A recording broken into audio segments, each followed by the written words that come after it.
Hi, everybody. Welcome out to the Log Room Guys Craft Beer Show. It is Wednesday. It's Wednesday tonight. Sorry, Wednesday. There you go. I'm looking at the word Tuesday or my shit over here. Wednesday, May 1st, 2024. Jersey Johnny coming at you with me, as always, is none other than Mr. Beer Samurai. How are you, Mr. Samurai? Oh, how are we? I'm grumpy. You're grumpy? Well, it's very apropos that you're grumpy because today is indeed Great American Grump Out Day. It's the grump out? Well, there's only one way to solve that. By the way, didn't we have one way to solve that? Yeah, exactly. Drink. By the way, today's Great American Grump Out Day. Last week, didn't we have Cynical Bastards Day? Yeah. I noticed a pattern here. What holidays that describe us to a point? Pretty much, right? Exactly. Yeah. Nom, nom, nom, nom, nom. Nom, nom, nom, nom. So, what does that say on your shirt, by the way? Yes, it's beautiful. Samurai. So, you're wearing yourself on your shirt. Pretty much. See, doesn't it look like me? It does. Yeah. So, yes, because biru is the Japanese word for beer, but it's not just beer. I think it's like other, like... It's a Japanese word for beer, sake, freshwater eel, and spleen. And spleen, right? No, and a certain type of sponge that they use in bathhouses. Oh, the one that goes there. No. Not at all. All right. Only I was sponge-worthy. Sponge-worthy, yeah. That was one of the better episodes. That was one of the better episodes. Yes. Absolutely. Yeah. We just talked about that a few shows ago, didn't we? Yeah, Seinfeld. Yeah, Seinfeld, because we did. No, that particular show. I'm saying we talked about it. That particular show? No, it wasn't that particular show. I thought we did. No, there was another one that we talked about. We've talked about a few of them. Obviously, we talk about Festivus every year. One time we talked about the face painting episode with Putty. Yep. Oh no, we talked Soup Nazi. That's what it was. Oh yeah, okay. It was the Soup Nazi one. I could have sworn we did because I thought I'd asked you who was sponge-worthy for Elaine. Wasn't Putty. No. It was a guest star that was on that one episode, and that's it. I forget. I didn't watch that. I didn't watch it that much. Scott Patterson. Nice. Of Saw. Mm-hmm. Whatchamacallit, Little Big League, and Little Big League. Gilmore Girls. Of course, Gilmore Girls. That's right. That's where I know him from. And a former Yankee pitcher to boot. So there you go. Oh, well, there you go. There you go. And Braves. Yankees and Braves. He was in the Yankees farm system for 3 or 4 years, and he was in the Braves for 1 or 2 years. Speaking of baseball, did you hear the Mets are looking for a new Mr. Met? We're looking for a new Mr. Met. I thought about it, but watching what the former Mr. Met did, yeah, I can't do that. And yeah, considering, I mean, I imagine as a Mr. Met, you can take some abuse when the Mets aren't playing well, and well, the chances of that happening often this year seem to be mounting. Mm-hmm. So that's good luck to anybody who takes on that role. Exactly. So it is also Save the Rhino Day. Get that one out of the way. Save the Rhino. Ryan Sanderson? Ryan Sandberg. Ryan Sandberg. Yeah. Not Ryan, Rhino. Save the Rhino Day. Well, that was his nickname, was Rhino. Oh, that's right. Okay, then it was him. Another, or John Entwistle, right? That was one of Entwistle's nicknames. Yeah, the Rhino. Yeah. Rhino's Thunderfingers, and another one. I forgot what it was. I don't remember. I'm not sure. But he had 3, but those are the 2 most prominent ones. And then the other one. I do have some L song. What's the Rhino one? Rhino Skin. Rhino Skin, yes, Rhino Skin. I have one. I'm saving it. There you go. For when we do an ode to the Rhino Day. Maybe possibly. Yeah. It's also near and dear to a couple of people we know's heart. National Rotate Your Beer. Actually, that would be National Drink Your Beer Day for them, right? But yeah, National Rotate Your Beer Day. That's always a good thing to do. I'm rotating my beer. Please rotate it. I'm going to pour mine in a minute. I'll rotate it. This is rotate your beer is to remind breweries, liquor stores, bars that get the old stuff out of there. Because sometimes you'll go to a liquor store and you'll see something on the shelf, as John's well aware because I sent him a picture of it, of beer that's been, I'm not going to say where it was or what it was. or what it was. Mhm. There was a lot of 4-packs of a beer that was brewed over a year ago. A long time ago that should not be there. Now, and this is not a barrel-aged English barley wine. It's an IPA, Because if that were the case, I would have ran there and bought them myself. Yes. But so this is, there are some places where it's great that they don't rotate their beer because you can find some gems sitting buried someplace. We call them shelf turds, but they're by far anything but those. Some, yes, those. And we're talking that we speak of. Like Capel Beverages, that place, that's a treasure hunt. Mm-hmm. Go there with some time and patience. Yep. Exactly. You will find some good finds, basically. And dexterity, because you don't want to be going through everything, dropping bottles all over the floor. Exactly. Yeah, and be prepared to be pulling like 13 bottles out to get to the one in the back that you want, and then put the 13 bottles back. Yep. It helps if you have a cohort. This is true. That helps. Hold this. And especially if they're like a Hindu deity and they've got like 8 arms. Yeah. That helps. Shakti or whatever, No, Shakti was a Jedi master. That's right. And also a band with John McLaughlin, as a matter of fact. That is true. That's true. So, and I don't know why I just thought of that, but you did see that you might have known that already. I never realized that Wedge Antilles was Ewan McGregor's uncle. Dennis was Ewan McGregor's uncle. Because John had sent me a reel with Ewan McGregor talking about going to his first real movie, which was to see his uncle Dennis Lawson, who plays Wedge Antilles, and it was actually an Empire Strikes Back. He didn't see Star Wars in the theater, but he did see Empire Strikes Back in the theater, and that was the first movie he ever saw. So I thought that's pretty apropos for Obi-Wan. That was very apropos. So. All right, we got some stuff to talk about. If you haven't figured it out yet, it's another just the two of us, but with a twist. Perhaps not just the two of us. We know we have one coming on because they're sitting in the green room right now. We can see them. We're actually looking at him right now. He's sticking his tongue out. Not we. There you go. You can't see him. I can see him. Only the showrunner can see him. Only the showrunner can see him. One day he'll be running the show, or somebody will run the show, and neither of us will see him. Right. So anyway, but in any event, today is a solemn day. Well, the solemn day was actually a couple weeks ago, a week and a half. Yeah. Today is more of a celebration of of all the occurrences prior to the solemn event. Right. And something just got John's attention. Yeah, no, I just got a comment. Hold on one second. Well, you know what? I'll comment back when we bring him on. But here's when it's apropos. There you go. When it's apropos. All right. So twice you've used that word. There you go. Well, you use that word a lot. Then I digress. What do you think it means? I do not think that word means what you think it means. All right. So here's the deal. About 2 weeks, week and a half ago, the bar formerly known as Spuyten Duyvil in Williamsburg, Brooklyn, in New York City, closed its doors for good. It was in business for over 20 years. If you do follow along with us, if you follow our Facebook page, Logroom Guys on Facebook, or if you follow if you view our website, I had put up an article that I wrote before they closed, but after the last time I was there, which was a few weeks ago. It was a few weeks back, talking about my experience and my love of the place, and also sharing a couple of stories about some others. But I was brought there by my cousin Adam early on, and fell in love with the place as he had before he brought me there, and it was just a place to go. We'll talk more about it. I won't get into the details right now, but that article's still up. Obviously, it'll be up, in perpetuity. So please have at it. Go watch it. Go read it. Watch it. Go read it. There's pictures I put up in it too.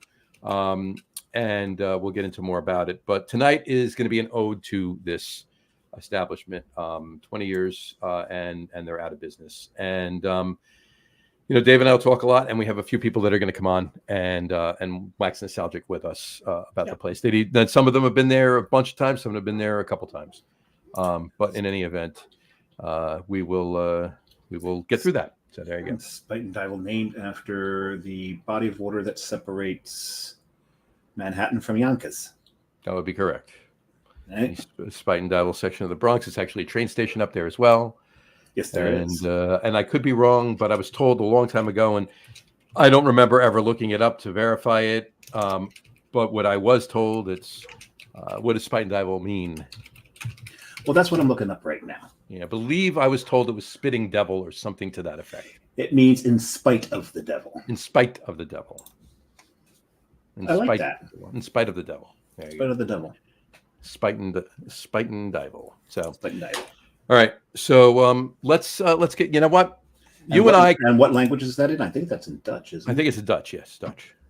Yeah. Let's see. Let's see. Yep, it's Dutch. Yep, Dutch. So, all right. So you and I can talk ad nauseum on the topic. Yeah, much to dismay of many of our friends and ex-friends. Ex-friends because of that. So let's bring our first guest. It's going to wax a little nostalgic with us. Would this be Now this is a return to the show after having been fired. Right, exactly. So exactly, we shit-canned him, and he's been on the show before. Yeah, a couple times. Actually, and he was producer extraordinaire back in the beginning. Extraordinaire stretching it. Our producer back in the beginning. No, he was when he was on his game. He was nobody better than him. I mean, he researched stuff faster than Matt. Yeah. You know. Well, Matt's got those big friggin' sauces. That is true. That is true. I mean, they could have both been the same speed, but it just wasn't happening. We get the same text at the same time, but Matt, you couldn't understand. No. Right. Exactly. Everything was in Dutch. Exactly. But he wasn't trying. That's the fun part. All right. Anyway. All right. Please welcome to the show, Mr. Brian All. Craft Beer Brian, as a matter of fact. How are you, sir? Craft Beer Brian. Wow, that's a new name. I haven't seen that one yet. Yeah. That's old. Is it? We'll go old school. Old school. Right? Craft Beer Brian. I know old school. Yeah. That one. That was what we did back in the day, right? I was Craft Beer John. You were Craft Beer Brian. Yeah. Gene was just went Beer Genie. So yeah, and it worked. Beer Samurai for. I think so when you went born. When you went quiet there, I thought you were giving a moment of silence. Well, we could do that, right? We could. Pull something out for our homie. There you go. It's great, exactly. Great for the podcast, especially. I thought so. Yeah, I definitely thought so. So what? By the way, what are you, Dave? What are you drinking there? Oh well, as many people know, I'm just a couple weeks back from my trip to Germany, and we're not going to even go to get into Czechia and Prague, but we'll say my trip to Germany. We'll go with that. And my one souvenir I brought back was this, and it was got at Weihenstephan. It was at the Williamsburg. And I have not filled it. I'm about 9 ounces short because they're coming 12-ounce bottles. If they were 16 ounces, I would have mostly filled it. But we're going with the Weihenstephan Pilsner. And, there's nothing like drinking their beer there. But, hey, with this, the first time I had to use it, I had to put some Weihenstephan in it. Absolutely. I figured go with the Pilsner. Why not? Yeah, that's no secret that you had to do that. So. Yeah, so I got 2 of those to start the show with. Very nice. I'm going to pour mine. If you don't if I don't break the glass first. Yeah. So I was gonna go all Belgian tonight, but I'm going one Belgian, kind of different styles. One Belgian. Then I'm going to join me in German styles. I'm doing a Belgian style, but a beer brewed in New Jersey, which I've had on the show before. Okay. And then one German style again from New Jersey. So, but why so many beers from Jersey? Oh, you live in Jersey. That's right. Yeah, you do too. 3 of us do. I think. I'm pretty sure. I think all 3 of us do. There you go. So Brian will be moving soon. He's in his current home, and he'll be moving south. Yeah, still in Jersey though. So Brian's drinking some water. So that was done on the show last week. I did water last week. You did do water last week. You were still having some health issues? Yeah, I was still recuperating from we'll call it the procedure. The procedure. But yeah, so eschewing alcohol at the time, but this Saturday got back off the wagon.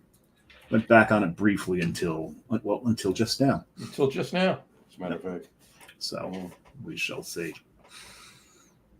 Okay, good. Just so Brian's being conscientious, and he's not drinking. And he's not. He's drinking water. He's just not drinking alcohol. What alcohol? You drinking any alcohol there, Brian? That is water. That is water. He's doing the agua. It's not Oh, even, you don't have vodka. You don't have a glass of vodka. Is that what you're drinking? It's not a large glass of vodka. No. There you go. Yes, yes. Sorry. I am drinking the. There you go. Oh, now that is a damn good beer. A little Udaguza for the boys, if you will. Yeah, that's a beautiful beer right there. Yep. Is that cheers. Is that for the theme? It's not necessarily for the theme, but Prost.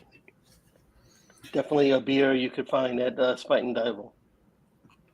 Yeah, that's probably 100%. So this one is apropos. Again, third time I use the word for the show. But then moving on to a couple others that wouldn't be odd to find there, but you wouldn't necessarily find these particular two beers there. So styles, yes, but there you go. Anyway, and I love Dryfontein, and they're yes, Cantillon's the shit, but there's times where Dryfontein and I think I kind of almost prefer their Creek to Cantillon's. Yeah, I could say that. This one is fantastic too. It's just so good. I mean, malty, sour. I could go on. What I love about an Udaguza is it is the epitome of blending in the beer world. Yep. Because they've taken a young, a mature, and an in-the-middle lambic and blended them together to get the best of all three of them. Get that rich flavor of the mature one, get that sharp acidity from the young one, and then use that middle one to balance it all out. And that is, I've had so many of them, but Cantillon and Dryfontein, I think, probably do the best job at it. Yeah, this is fantastic. So there was a blender. This had to be the night I had this one, tonight. There was a blendery, I think in New York State, that used to buy bags of lambic from Belgium and blend themselves. The name will come to me eventually. Their stuff was pretty good for being blended in the U.S. Yeah. All right. So tonight, we are here. We are gathered here tonight to pay respects to our friend, dearly departed, our former friend, Spuyten Duyvil, New York City. You know what? You've heard me talk on the show before. If you read the article, you know that we will talk. I'll have plenty of stories.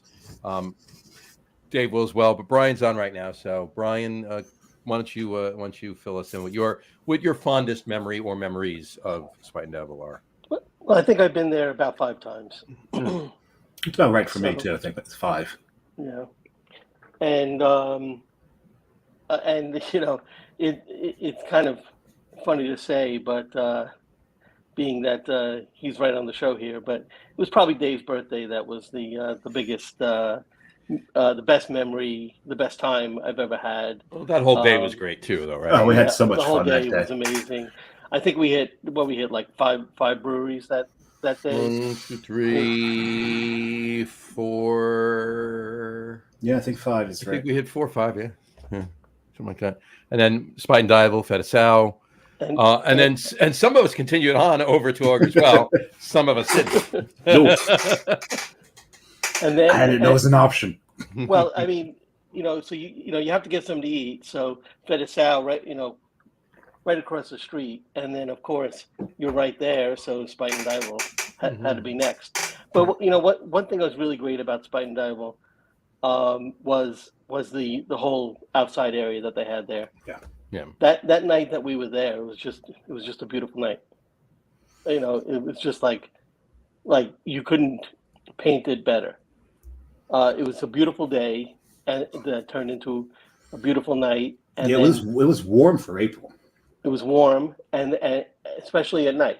you think the temperature would really drop, but it was really warm, and we were outside there hanging out, just like, buying bottles and sharing them around, and just having a great time, and that's I think that was the beauty of the place, especially if you come with a group, you just kind of hang out and drink beer. I mean, that's what it was about, So if you are a craft beer enthusiast like Craft Beer Brian is, then it was definitely one of the places that you really needed to visit, and and just to go through their tome, just to sit there and go through the tome of Oh yeah. beers that they had, and to turn the pages and just read, page after page after page of and each page probably had 25, 30 different beers listed on it, and to say, okay, what are we going to do next? Should we do this? Should we do that? And I mean, it was always a tough decision, but there was never a wrong choice either, right? No, it was hard to have a bad beer there. Very difficult, yeah, that's for certain. And even their taps, they always had a bunch of taps on, which always had some interesting beers on there, mostly Brooklyn beers, or Queens, and so everything was really local, except for the bottles.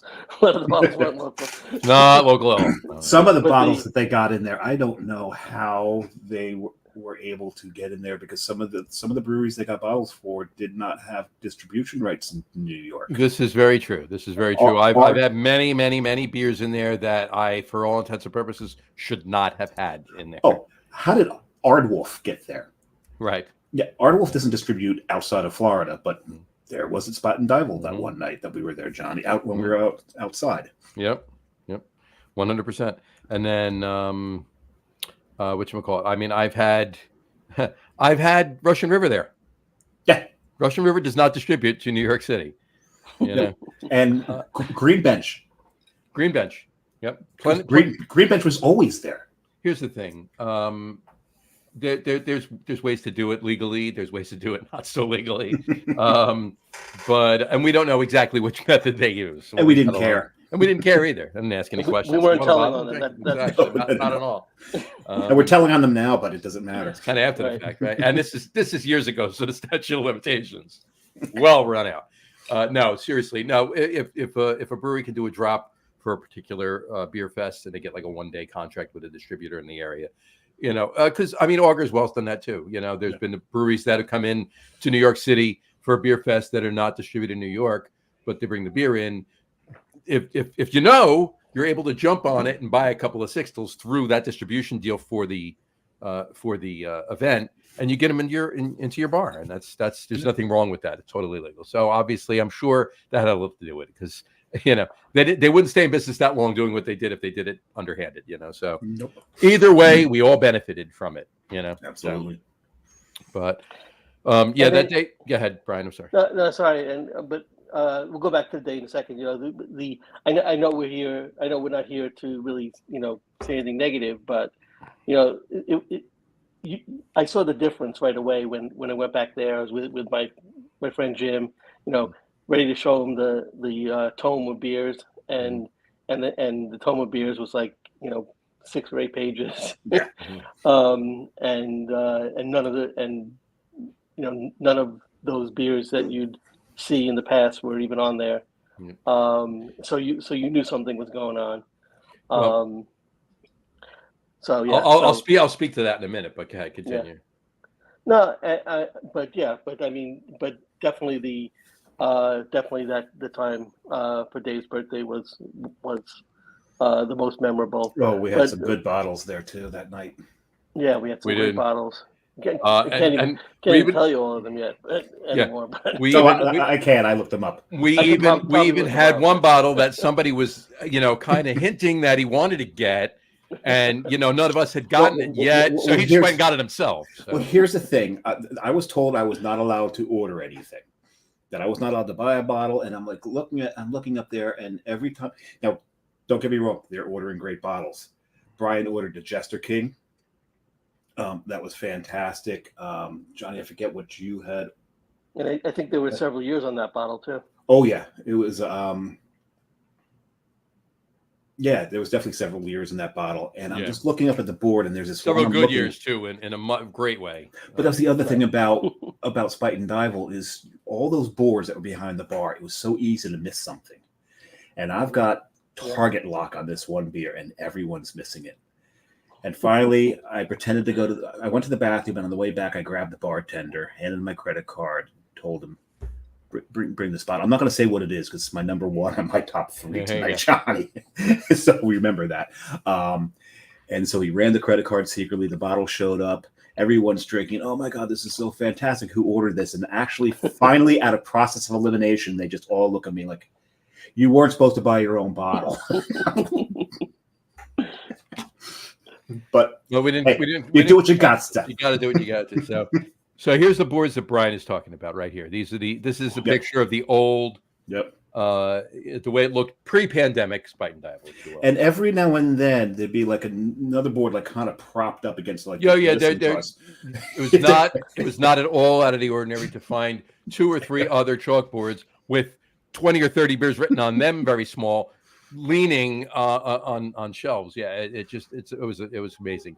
Now they had a book also. Man, they had a book also. Now I will do not put the after picture up, John. Please don't do that. I'm not going to put the after picture up. So, what had happened was this. What Brian's referring to is, I won't put the after picture. Well, I can put it up. It doesn't matter because it's part of what they were, it's right? Painful. I know, but here's the thing. So they were closed for a year and a half during the pandemic. Okay, they were closed. They closed maybe even a little bit more. They opened back up again in October of 21.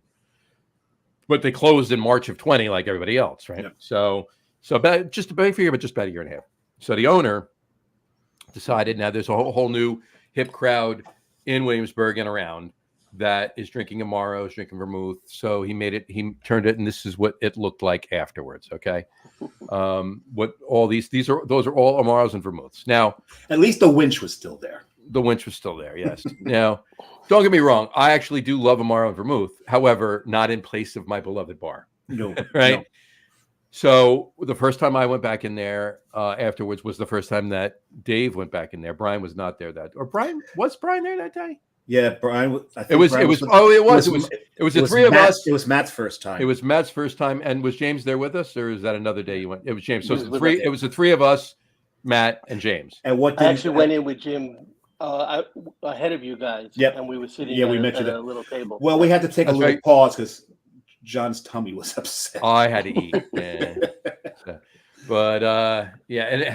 And we were at Grimm earlier, and if they had the pizzas that they have there now, then I would have been fine. But that's besides the point. Yeah. Well, the thing is, it was a Friday. It was during Lent. Right. So John went. He ate a veggie burger. A veggie burger. You guys all got burgers. I got a veggie burger. He got because not Catholic. So he gets a veggie burger, and the veggie burger made there was times where he just had to stop, put his hands on his knees, and just pray stuff wasn't shooting out. No, it was. I didn't have a problem that way. Oh, okay. It was forward. No, that's right. Yeah. That's right. But yeah, no, I was able to sequester it well, but yeah, it was a bad choice. I should have not eaten at all. As it turns out, or just stuck to the tater tots. I could have done that too. I just eat a bunch of onion rings and French fries. That would have been fine. Anyway, back to the story. So we walk in there. Well, that's part of the story, though. That is part of that night, right? Yeah. So we walk in and we see this, and we're like, I'll bring Adam up again just for a brief moment because the best part is we walk in. Brian's watching us because I think he's waiting to see what our reaction is. Yeah. He's like, wait till these guys see this shit. So now I had spoken to Adam maybe a month or so before that, and he had either heard or he'd gone in and had said that it didn't really describe it as much as it was, but that's what he had heard. He hadn't gone. That it was different. Something was different about it, and it wasn't the beer bar that it was, so forth and so on. So walk in, sure enough, it was, and I called him after the fact. But I'm referring to my cousin Adam, the one that originally took me there. But mentioned at the top of the show.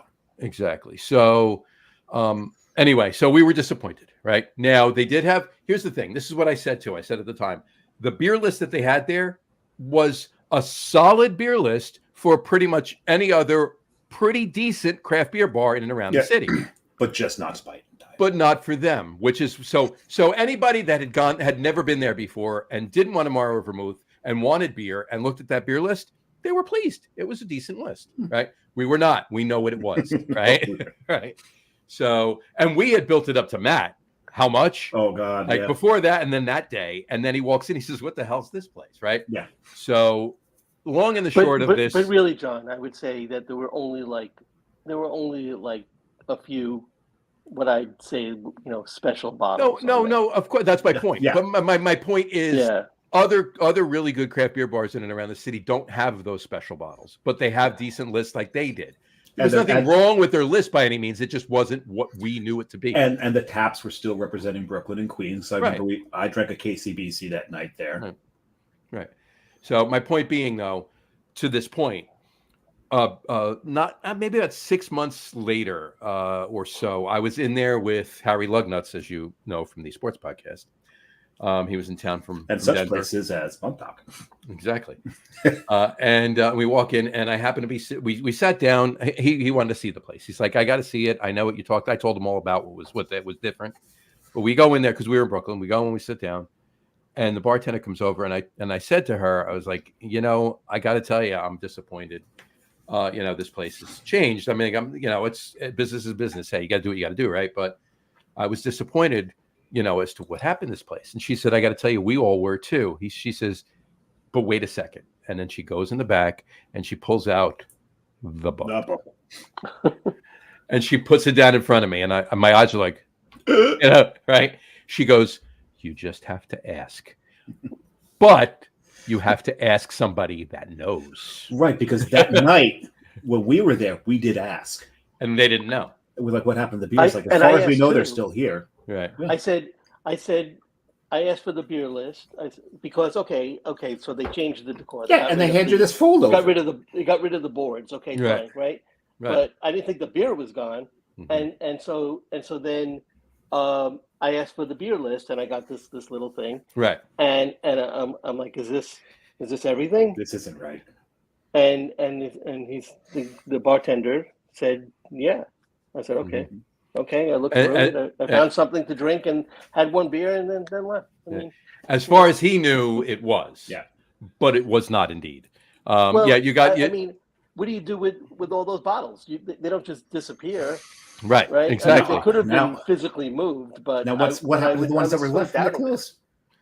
Well, I doubt they were left there when they closed, because when I was there at the end of March, they were not only selling the bottles just to drink there, you could buy whatever you wanted to take out too. Nice.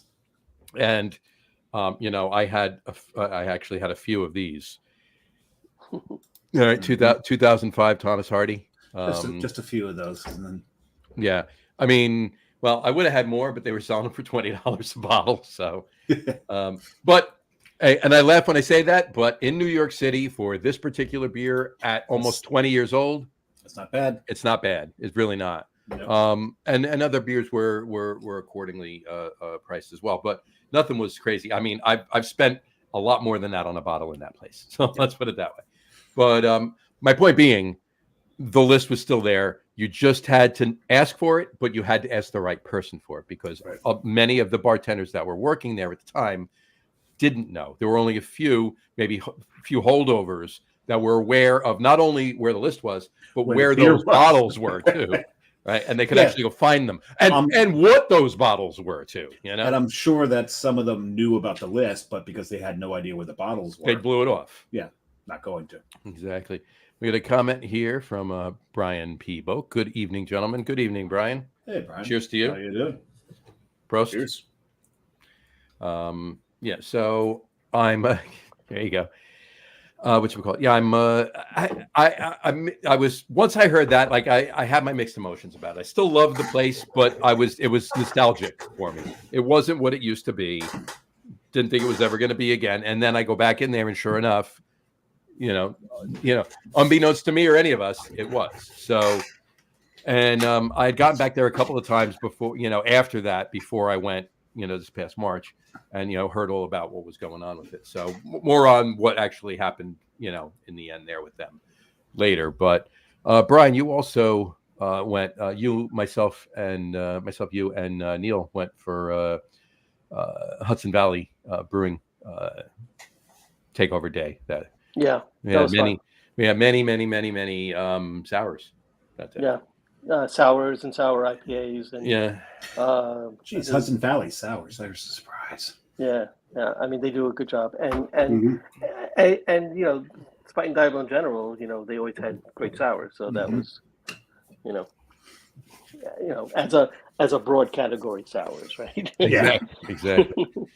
Here we go. But one other time that was memorable was I think we were with you, John, going to Brooklyn Brewery. Yep. And then we walked over, but had met a couple from Ireland. Yes. And started talking to them, and we were like, oh, we're going over to Spuyten Duyvil, you should come with us, Mm-hmm. And they were like, oh, I don't know, we were going to do this, and we're like, oh, no, this is better. Come. And they ended up coming, and we had a table in the back, and they sat with us the whole night, and they were there the whole night with us. Yep. Yeah, they were. And it's just amazing, like, a place like that, and they were like, oh yeah, this was great, we really appreciate it, and it's just nice. It's that kind of place where you could just sit around and meet new people, and it kind of like going to a brewery where you can strike up a conversation with someone. Exactly. It had that same kind of feel.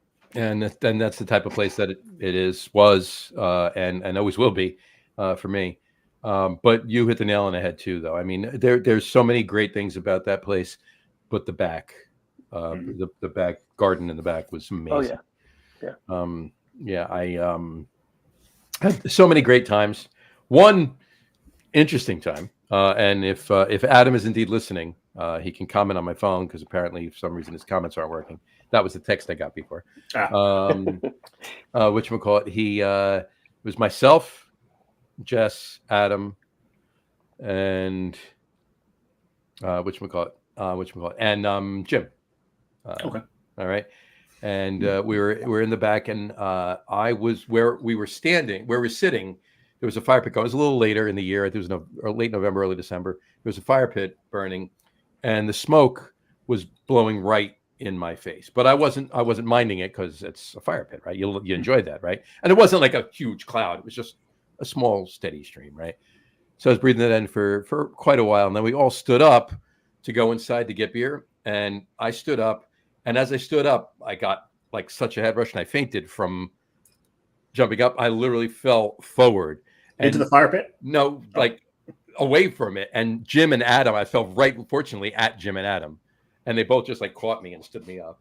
So that was an interesting time. There's been many times I'm sure people have fallen over there, but not from smoke inhalation. Yeah, from smoke inhalation. Go figure, right? Yeah. The fireman passes out from smoke inhalation. Right. Fortunately, it was pure good times, right? Fortunately, it was pure wood and no other bullshit. So. No creosote in the lungs. Mm-hmm. I think one very memorable time was supposed to be there with John. Brooklyn Brewery was launching a new beer, and they were in the back, and there you had to have tickets. And John had the tickets. I did. And I got there, and he was doing something with Little John. Yes. His son. And apparently it ran. Not only did it run over, but then the traffic got so bad, John never actually made it. I didn't get there. And so he texted me that he's not going to get there. Had I continued in, they would have been gone anyway when I got there. So there was no point. And so when I got the text he wasn't going to make it, I took my cell phone and I kind of like dropped it in the bar. And the bartender's like, what's wrong? I'm like, well, I'm supposed to be out and back. But the guy's got the tickets, isn't going to make it. Mm-hmm. He looks at me and goes, they're not checking tickets. Go. So I go out and back. My first time in the back, as a matter of fact. And so I go there, and I met some guy from California, because like you said, you sit down And if you're by yourself, you got room to see. It's like everyone else standing with a beer. Hey, have a seat. And you talk to this guy for a while. And go up to get a beer. They had launched basically a framboise of theirs. What the hell was the name of it? I wrote it down. It was called The Discreet Charm of the Framboise. Very long name for a Brooklyn brewery beer, and so I go up to get one, and I look, and there's this distinguished gentleman in a straw hat sitting on a lawn chair off to the side of where they're pouring this stuff. And I look at the young lady pouring for me, and I'm like, that's Garrett. And she's like, well, yes, it is. I'm like, oh, wow, I didn't know he was going to be here. She goes, yeah, go over and talk to him. I'm like, I don't like, bugging people like that. She goes, no, trust me, he loves it. Go talk to him. So I went over, and that's what I make out. And if I had been Johnny, I would have taken a selfie with him, but I don't do the selfie thing too much. Mm-mm. So I got to meet Garrett. I do have a picture of him. I held my beer up with him in the background, so I do have a picture of him there. But that was a lot of fun. That was actually probably one of the best Brooklyn beers I've ever had, next to a very particular, very large stout that they make that I love. Black Ops is still my favorite, but that was oh man, imagine taking that framboise and blending it with Black Ops. That'd be yummy. Yeah, see, there's John with a picture with Garrett. See, vindicated or validated, whichever you were. We were drinking in Minnesota at the time, so so that was my first time actually out and back. That was a beautiful day too, so that was a lot of fun. Yeah. But then, speaking of smoking back, we'll talk about that in a second. Yeah, we're going to get to that. We'll get to that in a second.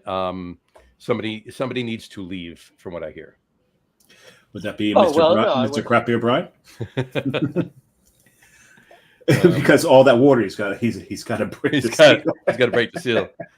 So, are you hanging out for a little bit longer? I got a little bit more. I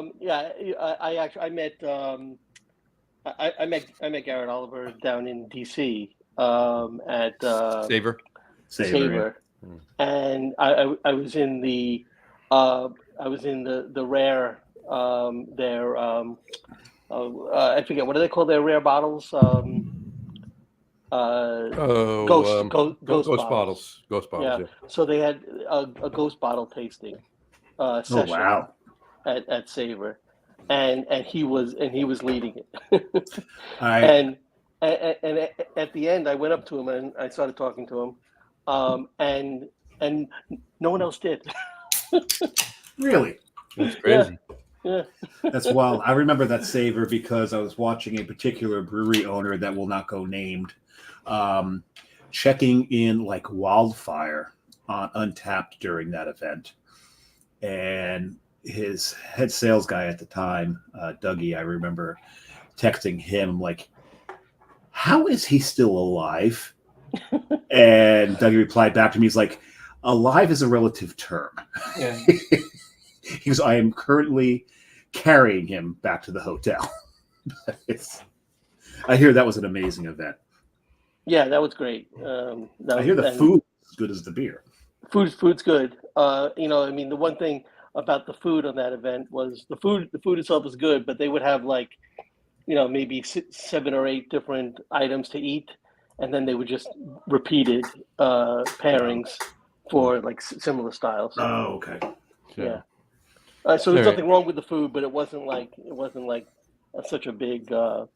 So, yeah. All right. So getting back to our topic at hand, Spuyten Duyvil. I just wanted to first of all, I just want to throw this comment up there. I said it before, or I put it up before. I didn't say it.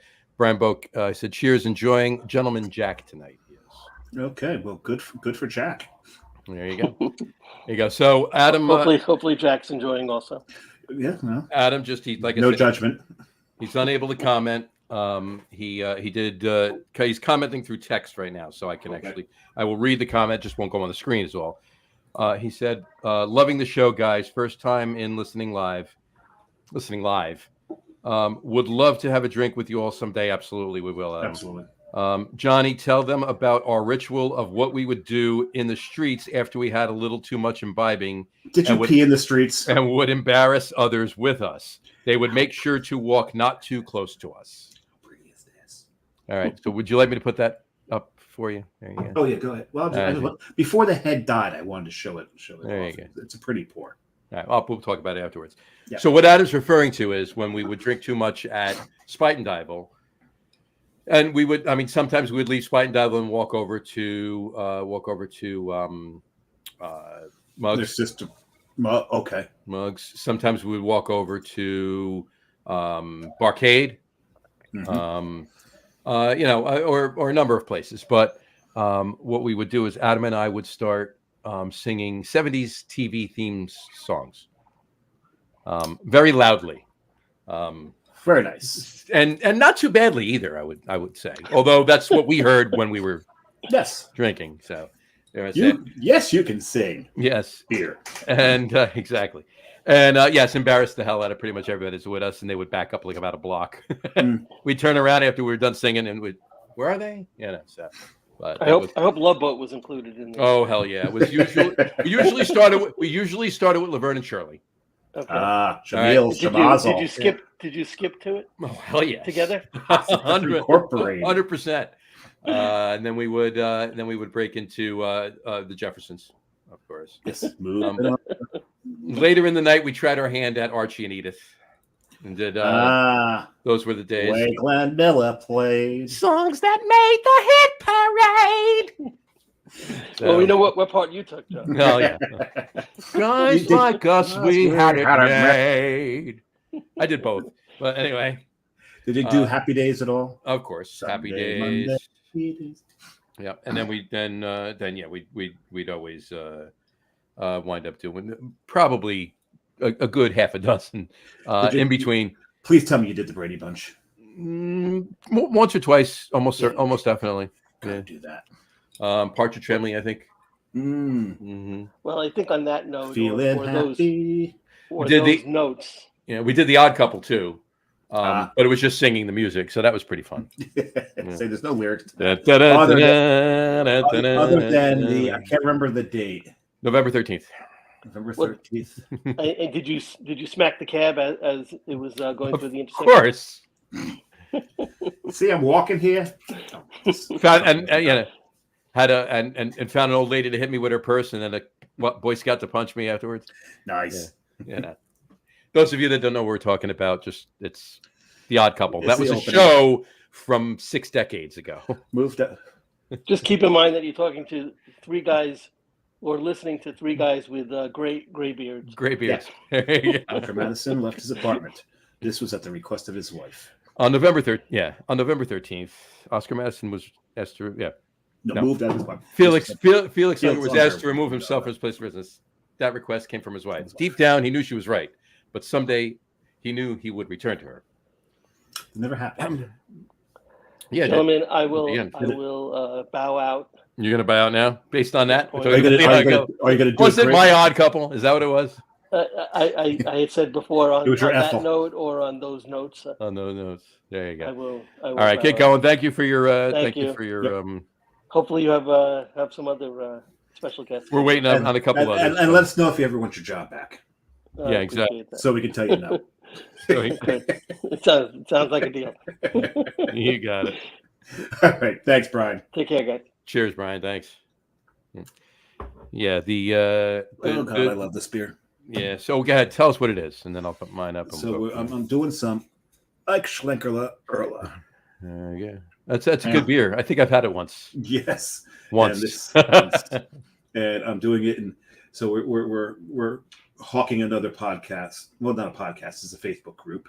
This Week in Rauch Beer, by the illustrious, well-educated, and downright handsome. Going too far. John Hall. So you forgot spiffy, well dressed. Oh yes. Mild mannered. Well, sarcastic. It's a relative term. It's a relative term. If you talk about one of his podcast co-host. Yes, definitely. So now, you spelled Schlenkerla wrong. Did I? I just typed it really quick. I was in the middle of three Yeah, things. you left one letter out. We're talking about this guy right here. There he is. Oh man, he's cutting loose. The bow tie is undone Yeah. and everything. Plus, he's standing between two tall towers. So. Yeah, but I've never seen him with the bow tie undone. What did I? Oh, I left it here. Hold on. I have the technology. Yeah, he left the H out. I did. It's funny because my phone. Not better. I know this isn't a phone, but my phone. If I type AEC, it comes up with recommends Ike, and then just predictive text Schlenkerla. So I never have to type the thing. There you go. AEC and you type AEC and you got the whole damn thing. The whole thing. That's how often I type this, apparently. Apparently. So my second beer is, I said it's a Belgian style, but it's from New Jersey, and that would be this beer right here. The World is Your Cloister from Ashton Brewing, and it's a collab with. Who?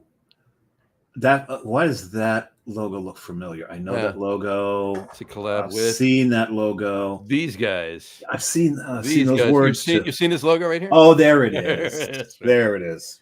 Yeah.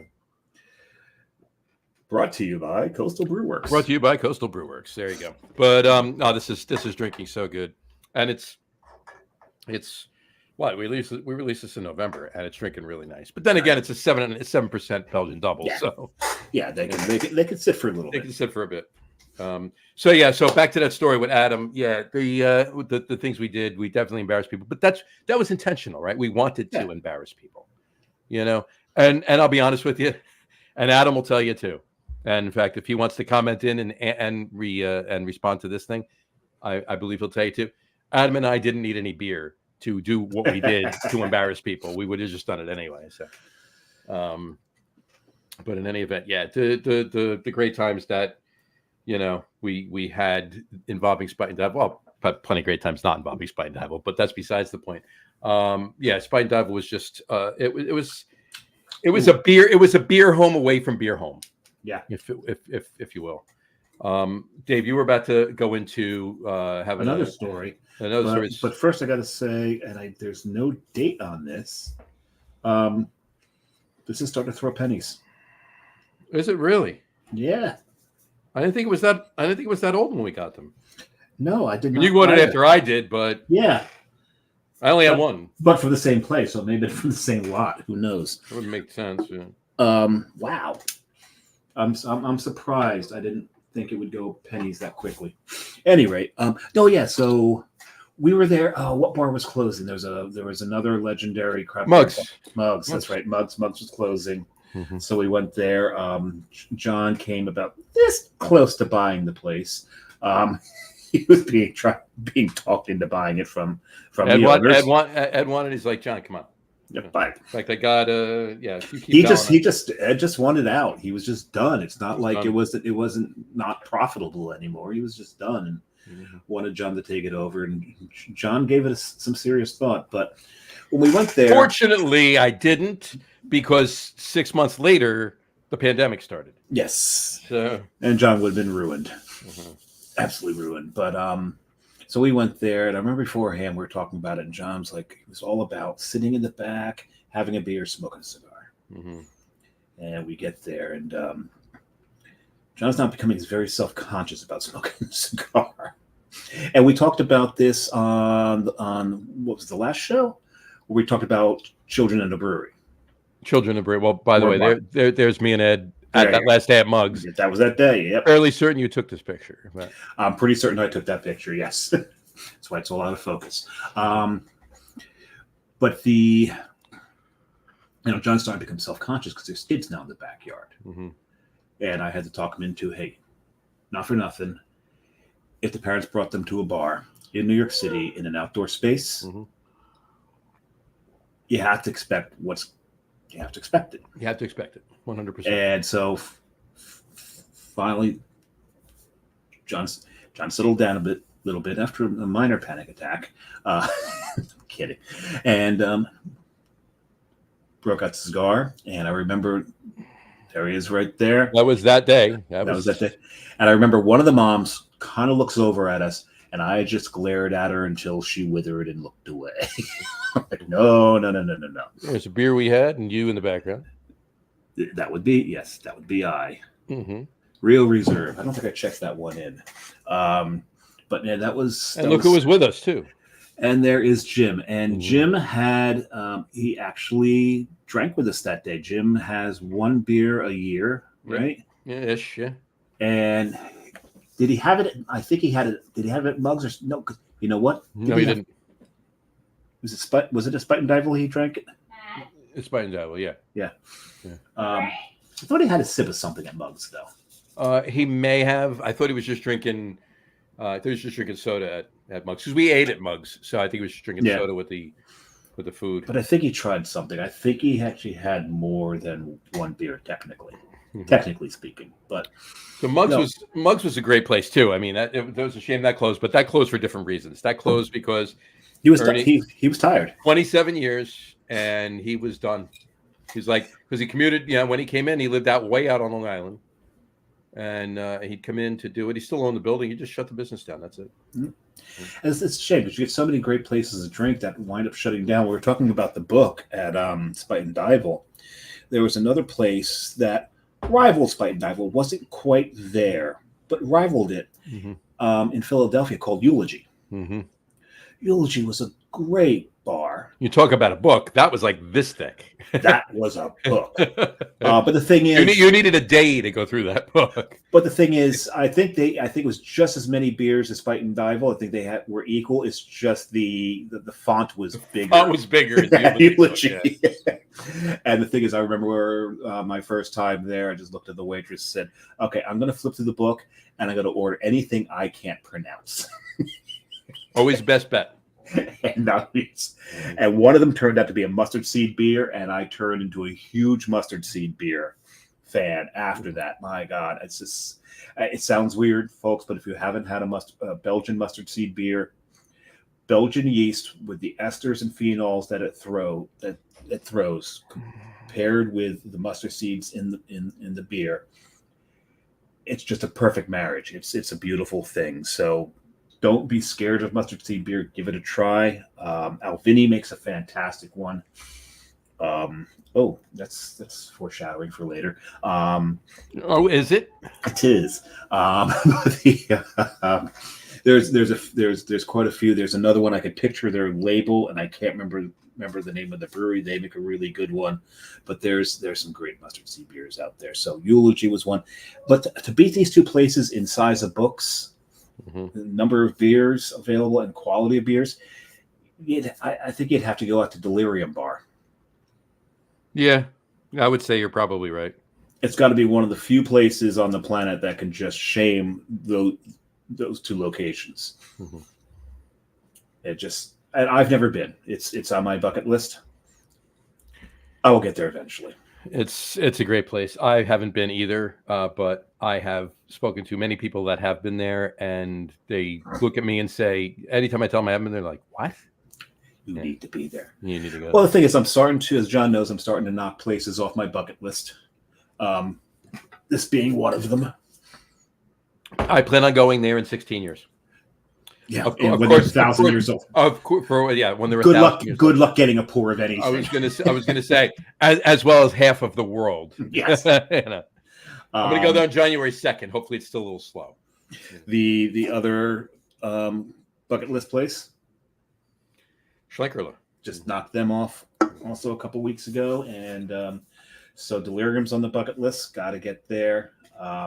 And hopefully next year I'll get another bucket list place knocked off because Jester King's on that list. Jester King's on that list too. Yeah. Yep. So, and I think we're going to Austin next year, so we will see about that. But all right. So back to Spuyten Duyvil. We'll see if anybody else pops on. I just put a global tune in now or pop in now or forever hold your peace. Or forever hold your peace. But getting back to that, I show a picture. Well, I'll just describe it. So I don't have to show it. It's up in the It's up on the article. If you go to the website, lageroom.com, lagerroom.com, it's the top article. It's the featured article still. If you go there, you'll look at the bottom. There's a picture of the back. Now, the back was double the size. You got to understand. Yeah. Next door to where Spuyten Duyvil was is St. Anselm. And that's a steakhouse with a great beer list as well. Not anything like Spuyten Duyvil. No, a good, still damn good beer, yeah. Good beer list for steak, right? Now, it's right next door. Now, Spuyten Duyvil owned that too. It still does, owns it too. And the owners that owned Spuyten Duyvil own that. So they didn't have a fence up because they own both properties. So not many people came out of the back of the steakhouse to have a beer out and back. So basically the whole entire back was for Spuyten Duyvil. So, and it was amazing out there. It was just, it was like a little beer garden oasis in the middle of, Brooklyn, right? Yep. So, it was definitely, and the beer and the cigars and the times that were had back there. And that big ass tree. Mm-hmm. That big ass tree. And one of the first times I went there was out back with Adam as well. And more on one of those early trips shortly, and that foreshadowing that will be in my top 3 list tonight too. But in any event, whatchamacallit, my top 3 list is 5, by the way.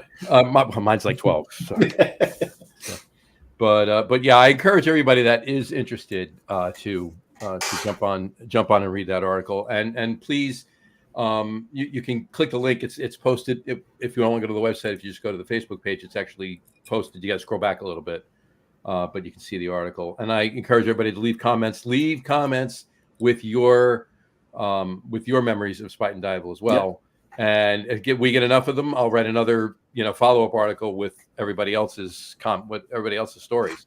I'm gonna keep it going. I'm sad.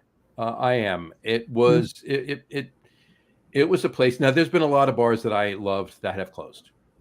No secret. I mean, just that happens, right? It's business, right? But this place was special. And the reason it closed, like if they had just closed because like Ed over at Muggs, he was done, whatever, so be it. What are you going to do? But they were unceremoniously forced out. And I said this in the article. The owner of the building. Now, again, this is, secondhand information, but it was told to me by a number of people in different places. So I kind of tend to balance it all out. I don't think it all came. It's a little more than circumstantial. It's a little more than circumstantial. So, but basically, it's totally believable too, right? The owner of the building that they were in decided that they wanted more. They wanted a higher rent. Whether that means that a Starbucks is going in there, or he, maybe he bought, or maybe he owned, because the knitting factory was right next door on the other side of Spuyten Duyvil, and that's been closed for a little while. So whether maybe he owns that, maybe he bought that, maybe he's planning on tearing both buildings down and putting up a Trader Joe's, or maybe he's going, "Oh, you're in a Morrow bar now. You've got more money." Whatever the case may be, he basically told them, "Okay, your rent is going to be 75,000 times what it was." Basically to either have a financial windfall in rent or, force them out. Force them out. And it was infeasible, obviously, to do, and they had to leave. And what really gets me is that if you go back to when Spuyten Duyvil first opened about 20 years ago, a little over 20 years ago at this point, there was really not anything. Williamsburg, that section of Williamsburg really didn't look anything like it does today. Nope. All right. It's not like it was, the 70s. The parking was still impossible. Yeah, right. But what was offered there, and what you could do there, and I don't mean that on a gentrification level, or you want to talk about the hipsters or anything, whatever the case may be. There was not a lot offered in that area of Williamsburg. So Spuyten Duyvil was indeed one of, certainly not the only, but definitely one of the catalysts that helped that entire area, that neighborhood, build up to the point it was at. And it's just so ironic that it falls victim to that. It basically helped its own demise, basically. Yeah. So, but we have our memories of it. Yep. We have other places to go. This is true. This is true. This is very true. So, And the thing is, now as far as I'm concerned, best craft beer bar in Brooklyn has got to be just a Torst. Mhm. I haven't been there in a while. Got to get the Torst. I haven't been to Torst in a while myself. It's been a minute. Gibson's still there. Depending on, they have a decent list. The Gibson's got a decent list there, but they're more of a cocktail bar. Yeah, but they have they have a decent list and they have good cocktails. So it's like kind of a. Oh my God, their fucking bourbon list Mm-hmm. is insane. And I remember talking to the bartender the first time I was there, Mm-hmm. and I'm looking at this one bourbon, and it was it's a Solera system bourbon. Mm-hmm. And so so I think I had some Blanton's while I was there. I had a Finback while I was there as well. We also had a couple of Irish car bombs while we were there. Of course. But we're getting ready to leave. Cash out. He waits till I'm cashed out. He goes, before you leave, he pulls the bottle down of the Solera and gives me a little taste of it. Is that right? Love this guy. Oh my God, that was so good. So good. They had every Whistle Pig represented. They had pretty much every Pappy. And, my God, what they had there was insane. The Gibson is, and we wound up at the Gibson after Mugs. Mm-hmm. Didn't we drop into Gibson before we went to Spuyten Duyvil? Mm-hmm. Or was it on the way back? No, it was on the way back. Oh, it was on the way back. No. No. It was between. in The Gibson's pretty much right across from Mugs. Yeah, we went to Mugs, Yeah. we went to Gibson, and we went to Spuyten Duyvil. Yeah. So But, definitely, yeah. Good There are beer a few selection. other places. It's not anywhere near as big, but there's a beer garden. Geez, I'll figure the name of it. Not too far away. It's all over on the other side by Driggs and off of Bedford, over kind of where my Mugs was. There's Spritzenhaus, which is a little bit closer to Torst. Spritzenhaus, yep. Kent Street is on Kent Street, which is only a couple blocks down from Brooklyn Brewery.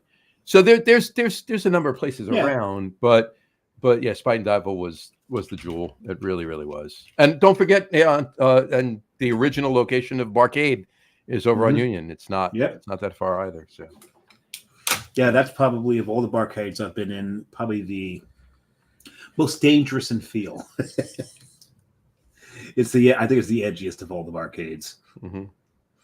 It's really a cool place to be. This is true.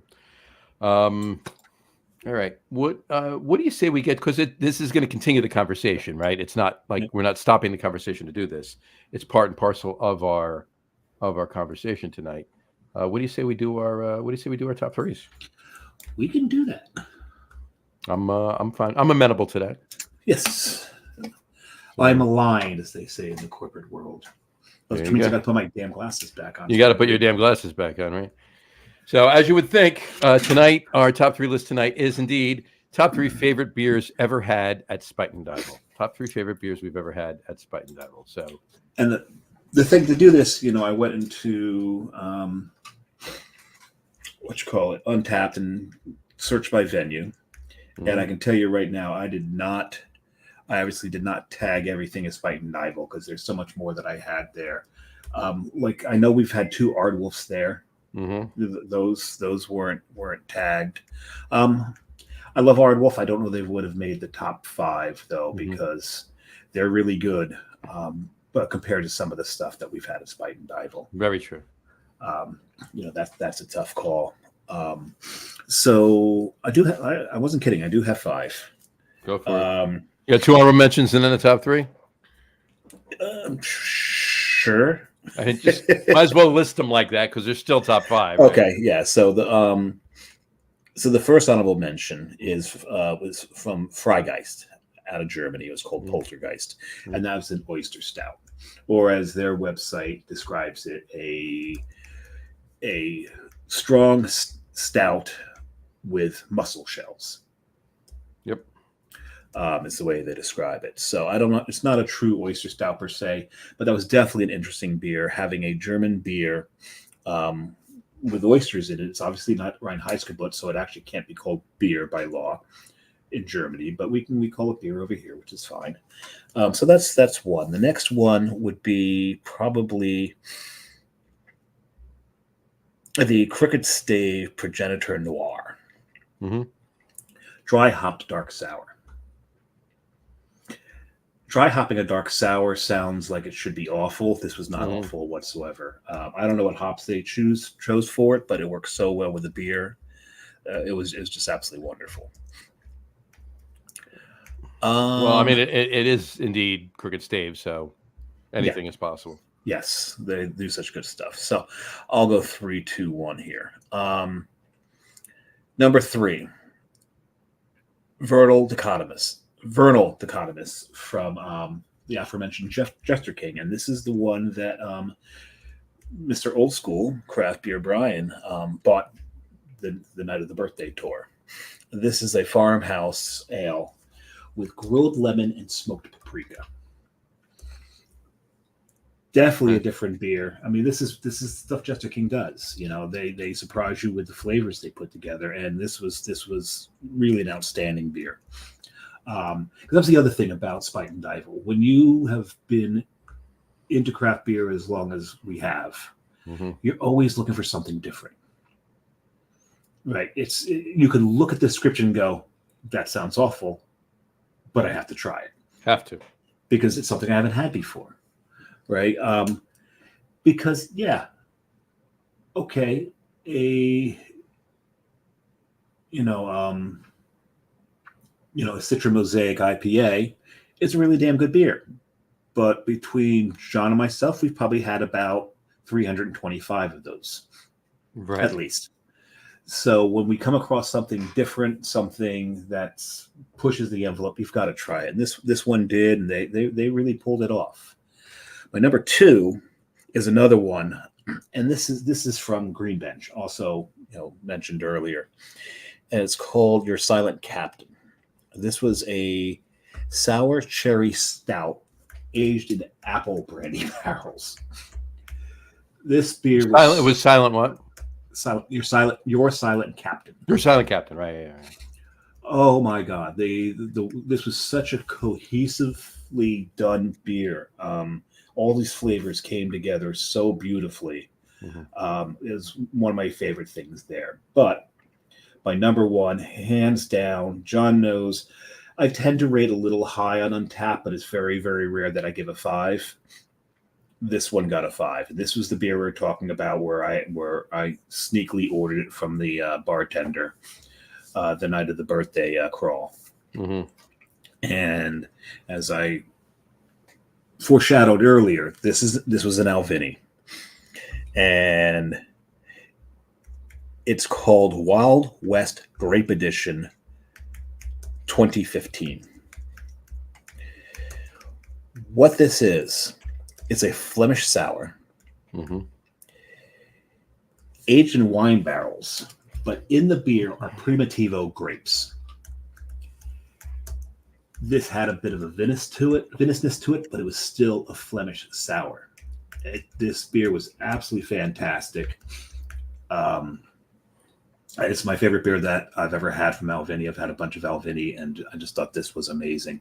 And this series, they don't just do grape; they do a bunch of other flavors. I think grape's the only one I've had. I've really got. This reminds me that I've got to go in search of the rest of the series. And see what else is out there. I think you do, yeah.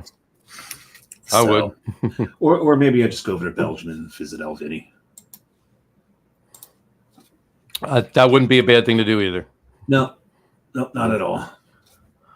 There we go. I'm just checking through some things here. Wow. I mean, just some amazing beers. How many on your Untappd? How many beers have you had? Have you checked into at Spuyten Duyvil? It was only 14, as a matter of fact. Really? Yeah. Would you like to guess how many beers I checked into with Spuyten Duyvil on Untappd? I'm gonna say 87.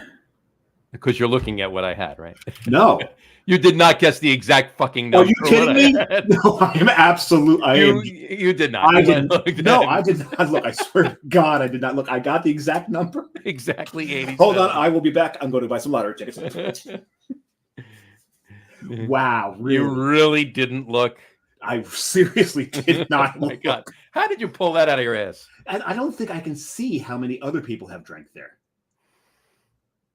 Yeah, maybe that's true. Maybe you I couldn't. don't think I could even. I wouldn't even know how to do that. Yeah, that's true. I can't imagine you would have. Yeah, that's true. Nope, that just pulled that out of thin air. All right. Whatchamacallit? All right. I'll give you mine. I'm just I mean, no, there's just so many. You know what? Before I give you mine, I'm going to give you Adam's because he did text me his. So very nice. Here's what he texted. He says, "Man, so many great beers were had there. Too many would tie for number 3. So I'll give you my top 2." Oh, that's right. Different than the way we'd go about it, but okay. That's his number 2. Which one? Well, that I'm holding in front of your face right now. Oh, I was looking at a map of something. Oh, well, that's just a fantastic beer, of course. Trey Fontaine. The beer I had, Adam, that's great. I started the show with that, so that's perfect. Yeah. Trey Fontaine Udigo is a super aged. Definitely not your ordinary beer by far. Absolutely not. And then for his number 1, he said, "Speaking of beers that weren't in their distribution, way before you could even get 3 Floyd's beer around here, Joe Carroll was driving through Indiana and picked up some Dreadnought. Not to make money, just because he wanted his customers to enjoy something great that they couldn't get around the New York City area. I totally fell in love with that beer. To this day, it's in my top 3 IPAs of all time." It's hard to argue against Dreadnought ever. This is very true. Very true. Oh, a sound we haven't heard in quite some time coming from you. Oh, yeah. That's actually not the fire department. That would be one of the police cars. Police cars, yeah. That makes sense. Yeah, it's either that or it's the captain going ahead of the truck. Yeah, because it sounds like... No, that was a police car. There you go. So, all right, so I'll give you mine. Those are great, 2 great beers, Adam. 100%. 100%. We've had so many. I was just looking at some of the big Woodies we went to, and that's where I was going to talk about afterwards. I'll talk more about that afterwards. So I'll give you my 2 honorable mentions and my top 3. Here we go. And there's reasons for them too. Obviously, these might not be in, I mean, there may have even been technically better beers had by me, but these are my top 5 because of not just the beer itself, but the beer, the conditioning of it, the bottle conditioning of it, that their cellar was second to none. The way they were able to, cultivate flavors. And my first honorable mention, you're going to say, really? That was in the top 5 for you? Yeah, because of how they actually sat on this beer. Like a mother hen on an egg. Like a mother hen on an egg, 100%. Right. Anyway, so that would be my first honorable mention would be Central Waters Mud Puppy Porter. No, that's a great beer. It's a great beer, but to be on the top 5 in that place with the list that they had, right? But I'll tell you why. Now, I've had Mud Puppy Porter plenty of times, but they had a batch that they sat on.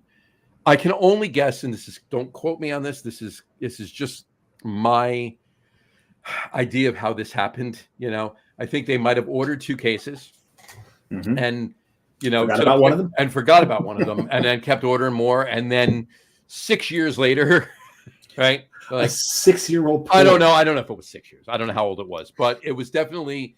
But it was in perfect cellar conditions, though. So it didn't. There wasn't. I mean, obviously, when beers age, when there's age on beers, they get leathery and certain. Right. Well, it's not so much that beer, right? But pennies will come out, or no, but specific beers won't. Yeah. Specific beers, they'll develop flavors, and they'll. So you're talking about the good age? I'm talking about good age on a beer, not bad age. Good age on a beer. Yes. This beer I drank. It was just a bottle of Mud Puppy Porter. I was like, what? I feel like having a Mud Puppy Porter, and I opened it up. I was as far as I was concerned, I was drinking an Imperial Bourbon Barrel Aged Porter, and it was just a regular bottle of Mud Puppy Porter. And there were boozy notes to it too, not bourbon notes, but obviously, but it was definitely it was almost like there were barrel notes to it. The age on it was leather, tobacco. It was beautiful. I mean, I literally went back and got another one. He said this is the last one we have. I think we're out. And I'm like, well, this is the last one you have of a very old batch. And in a good way, yes, I will have it, please. And it was good. And then the next time I was in there, I had to try it again just to see. And sure enough, it was just different. While it was good, it was fresh, my puppy porter. So it wasn't anything. But I keep telling myself that one of these days I'm going to pick up a 6-pack of my puppy porter. Put it down for a while. I'm going to put it down for a while and see what happens. That's it. So that's got to make sure you do it in good conditions. Yep, 100%. My number 2, Mad River Brewing, John Barleycorn. Never had that. Great barley wine. And this particular one, this is number 2 honorable mention. This is number 2 honorable mention. I had it. I'm fairly certain Adam was there the day I had it.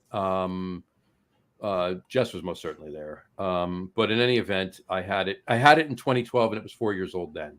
And it was as I said on the End of Chaser podcast last week, it was just lovely. Just lovely. It was just lovely. Anyway, so my top 3. Number 3, you heard me mention before, Russian River Consecration. That beer does not suck. There's zero suck in that beer. The first place I ever had Russian River Consecration. There had to be 5, maybe 5 of us there that day. I believe it was myself, Jess, Adam, my sister. I think Jess's sister Melissa was there that day too. Not sure, but I'm pretty sure. And I think that was it. And I bought the bottle, and you buy a bottle. It was a 750 too, by the way. That was back when they were doing 750s. And really? I poured out about half of the bottle into tasters, and it was so good I considered not sharing the rest of the bottle. So yeah, I gave that a 4.75. Yeah, that beer doesn't suck. No, not at all. Mm-hmm. But to give you an idea of how hard it is for me to give a 5. Yeah, of course. My number 2. Oh, when I had that, a golf outing. A golf outing. There you go. Yes, Sean Kenny's golf outing. That was a craft beer. That was nothing but a craft beer share on golf carts. On golf carts, 100%. Well, I've been there, done that, but not to that level. My number 2, and this goes back to that story. One of it wasn't the first time because the beer was out later, but it was an early visit to Spuyten Duyvil with Adam, and I think it was just when I had it, it was just the 2 of us, kind of like the show right now, right? Yeah. And it was the first songs rolling in everyone's head right now. But you know this story because it was the first time that I ever had Duduchiel Pesce Mortel. And John has had a love affair with that beer ever since. And it was not in a bottle or in a can. It was on tap. And one of these days, John will make it to Montreal and have it on tap. In their tap room. In their tap room, 100%. We both know someone who's done that. Oh, yeah, that'd be me. Yeah, hold on. I got 2 presents for you. Bam! Give you my Eli Manning right there. So. Oh man, I took such joy texting. Yeah, I'm picture. Sure you did. You did. You get up there.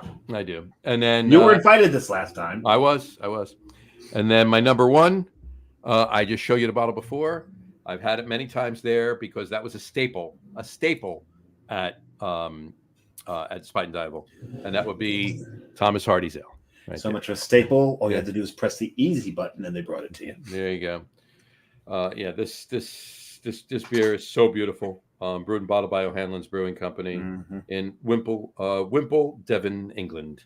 But yeah, they had plenty of Thomas Hardy's Ale, J.W. Lee's, Harvest Ale, Harveston.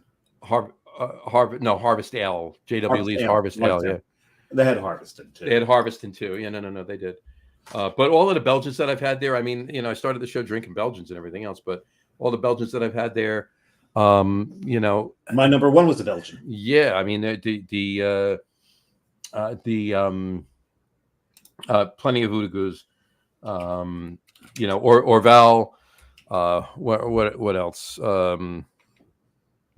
Just crazy good stuff. They just, Oh, geez. I'm just going back to some early check-ins here. Midnight Sun Brewing, Monk's Mistress. Midnight Sun out of Alaska. Mm-hmm. Oh, here's a shock. They make some great stuff. Here's a shock. I had Aventinus Eisbach there. And this is going back.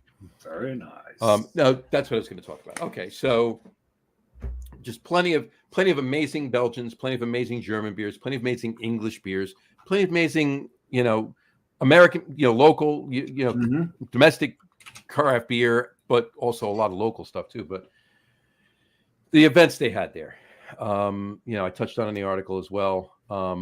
They did Zwanzi Day every year, which is Cantillon.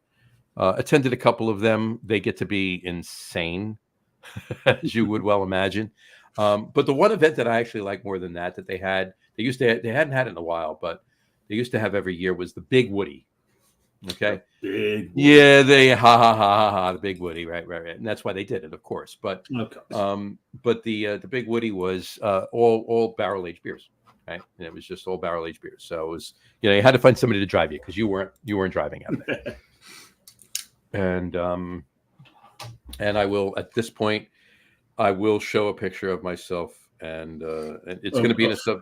Oh, please don't show us a picture of the Big Woody. We'll show you a picture of the Big Woody. Yeah, exactly.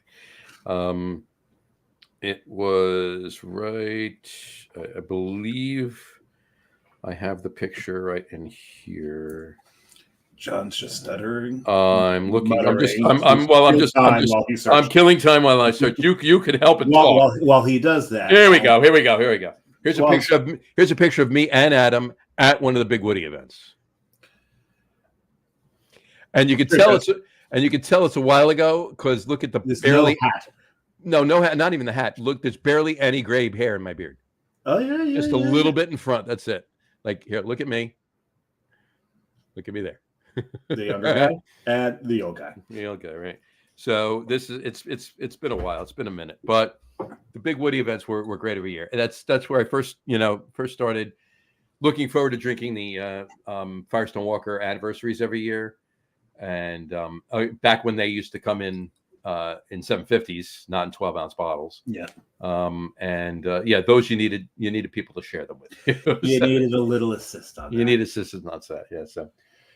But yeah, they were the events they had there. I could talk all night about Spuyten Duyvil.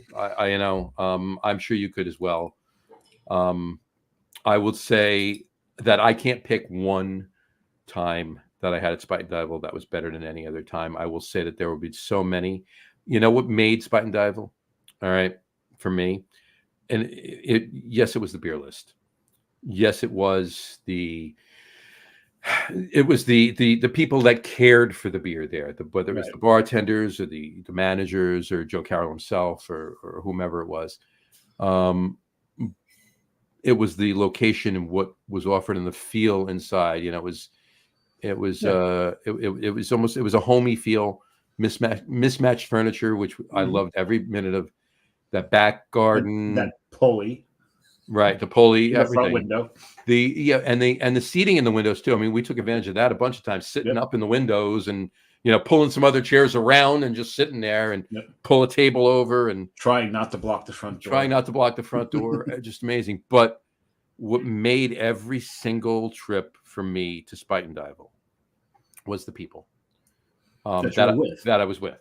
Right. Well, that's why I think my favorite time was not because it was my birthday. Because I got to be there and share that day with my favorite people on earth, basically, other than my kids. Right. No, they couldn't drink at the time. Otherwise, they would have been there with us. Actually, the one who can drink doesn't drink. But seriously, you, Brian, Gene, Sean, Jason, Doug, and last but not. And Carrie. I was going to say you better say the other one. I was say last, but not least. Saving the best for last there. But spending that day with that group of people, some my favorite people on earth. It was just, and I really got to get back out and drink with Meathead again. Unfortunately, he's in I have two kids hell right now, Also loving every second of it, but Of course. you're pretty much tied down for a bit. So A little bit. when they get older, we got to drag him out and destroy his liver again. It needs some retuning. Yes. So, I know you're still finishing up your Yep. your third technically because you had two in your first. Yes. My third I just poured, and I'll make it quick on that one. But I'm joining in the German styles, but local New Is that a Jersey. Schwarz? No, No, it's a Dunkel. it is a Munich Dunkel from Source. No farms, no beer. Oh, they're doing lockers again. I tease. No, they tease. They do some great lagers. They do great lagers, but the money's in their the IPAs and the fruited stuff. And of course, I say that just having more on this next week. But yeah. I say that having just come back from Vermont and New Hampshire, technically, and having spent 3.5 hours at Schilling, all lagers, and one of my favorite places, one of my favorite breweries on earth. Yeah, and that was on Sunday, and then yesterday, early in the day, we spent a while at Von Trapp. I've got to get there. I know it's beautiful. Got to get there. So and we talk about leaving the lights on. I was talking to everybody about IPAs, got to pay the keep the lights on, so forth and so on. But here we are sitting at two breweries that are thriving, just doing lagers. Schilling does a couple IPAs. Schilling's Resilience brand, yes, does IPAs, kind of like Jack's Abbey, yeah. Right? Jack's Abbey's all lagers. They have Springdale that does their IPAs. So you have a way to do it. You invent another brand, but my point is, Schilling's Resilience brand with the IPAs isn't helping them. It's helping them keep the lights on, but. I seriously doubt with their distribution platform and everything else that they do at that place, they were in any danger of being able to having to turn the lights off because of just having lagers. So. No. And the fact that places like that can not only survive but thrive now says something to this lager revolution that we're seeing, right? Because it's just not there, right? Colorado's got some lager only. Denver's got lager only breweries. Sure. Pittsburgh does, right? They have one. What's the one in Pittsburgh? There we go. Should I take a picture of that? Pardon me. What's the lager only brewery in Pittsburgh? Oh, geez. Lager only brewery in Pittsburgh. I thought there was. Am I confusing something? Anyway, no. There's a couple of breweries in Pittsburgh that do a lot of lagers, but and we've got a couple of lager only breweries in Jersey. We do. Bird's Mouth is the first one that comes to mind. Yeah, they have their lager only. The ones you mentioned in Denver, obviously, Cohesion. Bierstadt. But Cohesion, not only are they a lager only brewery, they're a Czech lager only brewery. Well, Biddeford has one of those as well. Sacred Profane. Sure, Sacred Profane. Biddeford. New Hampshire. The first brewery in the U.S. that was allowed to bring lager tanks from Czechia. From Czechia, yep. Mm-hmm. So, right. There we go. I finally got the pour in because that was a little active. I saw a little active there. We got a comment up here. I wanted to put it up for you. Hold on. There we go. From on Twitch, actually, Captain Birdseye 4. This is our first comment off of Twitch. So first comment off of Twitch. The Beer Samurai is a killer nickname for a ninja. Not gonna lie. If you don't mind, I'm gonna lovingly steal it for a story. Well, a couple things there. Ninjas and samurai are not the same thing, and for the most part, samurai didn't particularly appreciate ninja. And I think both ways. So be careful on how you use that. And yeah, if it's for a story and all that, that's fine as long as it's it's a persona of mine. And I had to vet it because originally I wanted Beer Jedi. Beer Jedi was taken. So as long as it doesn't become a social media nickname or entity or something like that, if you want to use it for a story, then no, I absolutely don't mind at all. But I don't know about calling a ninja beer samurai because they are two very different things. So, but I love this guy's profile picture. That's a great profile picture. It looks like a slightly more confident Shaggy, doesn't it? It does. It does. It does. A little confident, older Shaggy. Older, confident, with a great dental plan. Yeah, yes, exactly. Exactly. Gotta love it. Anyway, so all right, but yeah, I guess just to wrap up the Spuyten Duyvil thing, like I said, I encourage everybody to go read the article because I really, you'll get my feelings from it if you haven't picked that up already. If you haven't read it, it comes from the heart. I'm gonna read you the last paragraph, and then you can take it from there. Read the whole thing. You may call this the end of an era, or maybe it's just a testament to an ever-changing cityscape. Whatever you call it, I'm sad. I'll just have to get back there before they close for good, which I did not do after I wrote the article. Fail. I couldn't get there. With as many of the people I have gone with over the years, especially Adam. Yeah. So, but and Adam and I were really trying to get there. They closed on the Sunday, the 21st. He and I were really trying to get there on the 20th, which was Swansea Day. We're going to go later in the day, so it wasn't that crazy. And it just didn't happen. It just couldn't happen. And I would have definitely have gone, but I was. You were in the air, or actually I was in the air. I was actually in the air on the 20th. In the air on the 20th. The morning of the 20th, though, I was still in the hospital, but right. But then in the air later that day. So by the time everyone woke up here, I was already in the air. That is pretty. So good. Dunkle, dunkle. Dunkle, dunkle. All right. So, all right. Foreshadow from some shows coming up in the next couple of weeks. Yeah, well, you already foreshadowed the next show, which will be mostly about John's trip to Vermont. We'll be there is a possibility. There's a possibility of a guest next week. Yeah, it's a guest that we've been moving. We may have to move him again. Most likely, that's going to happen. But we're not going to know that until tomorrow or Friday. And instead of getting somebody in 3 days notice, we'll talk about, and because there's a lot to talk about. I visited a lot of really good breweries and had a lot of really good beer. And Dave's been to a bunch of them as well. Mm-hmm. So he can speak to them as well. So I think of the ones that you hit. Mm-hmm. I've only been to one of them. Okay, fair enough. If there was only Schilling, I mean, some of the other ones I hit, because you've at least had beer from some of them. Oh, hell yeah! Right, hell to the end. Right. So we can talk about that. I'm still surprised because you were in Burlington, right? We were in Burlington, yeah. And you didn't go to Foam? Well, we went to Foam. Oh, okay. You didn't tell us you went to Foam. Okay.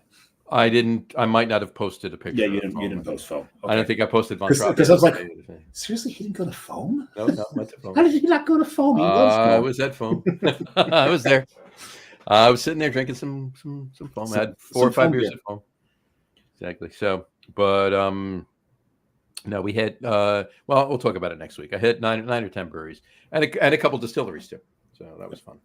Well, we'll talk more about that next week. But show after that, we'll have Mr. Starodumsky back on the show. Yeah, brew guru himself from all the way from Georgia. We're going to be talking about a subject that I've been wanting to do on the show for a while. We've been wanting to do on the show for a while, Dave, as well. But it's mostly sparked by Starodumsky because he'll be drinking something. We're like, how the fuck did he get his hands on that? How did he get that beer?